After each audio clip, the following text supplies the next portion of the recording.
بسم اللہ الرحمن الرحیم۔ السلام علیکم، welcome back to my YouTube channel اسلام کی دنیا ود رباب۔ امید کرتی ہوں آپ سب خیریت سے ہوں گے۔ اللہ تعالیٰ سے دعا ہے کہ اللہ تعالیٰ آپ سب کو اپنے حفظ و ایمان میں رکھے، آمین ثم آمین۔ ناظرین، تو میری آج کی ویڈیو شب قدر اور اس کی نشانیوں کے بارے میں ہے۔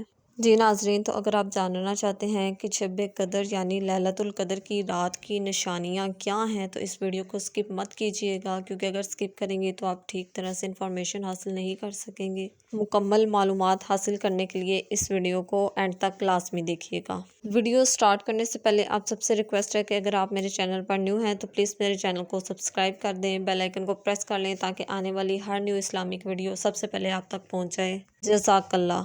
شب قدر میں کی گئی ایک ایک نیکی کو ہم اربوں اور خربوں میں تبدیل کر سکتے ہیں۔ اس کو کس طرح سے تبدیل کر سکتے ہیں؟ اس کا طریقہ کار یہ ہے کہ ہم شب قدر میں جتنا بھی قرآن پاک پڑھیں، ہم جتنے بھی نوافل ادا کریں اور جتنے بھی صدقات ادا کریں، اس کو اپنے پیارے مرحومین مسلمین مسلمات کے لیے بخش دیں۔ حدیث میں آتا ہے کہ جو کوئی تمام مومن مرد عورتوں کے لیے دعائے مغفرت کرتا ہے، اللہ تعالیٰ اس کے لیے ہر مومن اور ہر مرد عورت کے بدلے ایک ایک نیکی لکھ دیتا ہے۔ سبحان اللہ۔ اب آپ اس چیز کا اندازہ خود لگا لیں کہ اگر آپ ساری کائنات کے وہ لوگ جو اس دنیا سے چلے گئے ہیں، مسلمان مرد اور عورت، جن کے لیے آپ دعائے مغفرت کریں گے، تو اللہ تعالیٰ اس کے بدلے ہر ایک مسلمان اور ہر ایک عورت جس کے لیے آپ نے دعا کی ہے، ان کے بدلے آپ کے لیے نیکی لکھ دے گا۔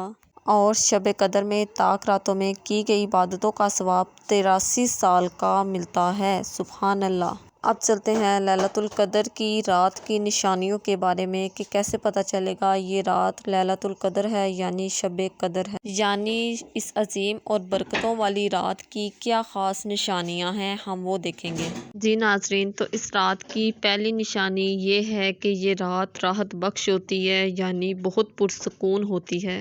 اور دوسری نشانی اس کی یہ ہے کہ اس رات چاند روشن ہوتا ہے۔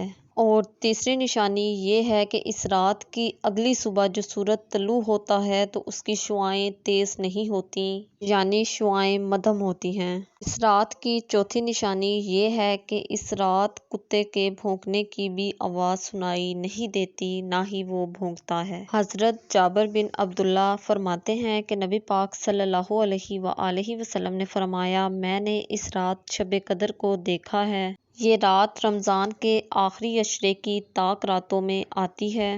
یہ رات بہت راحت بخش اور پرسکون ہوتی ہے، اور یہ رات نہ سرد ہوتی ہے نہ گرم ہوتی ہے، اور اس رات چاند روشن ہوتا ہے، اور اس میں شیطان روشن نہیں ہوتا یہاں تک کہ فجر روشن ہو جاتی ہے۔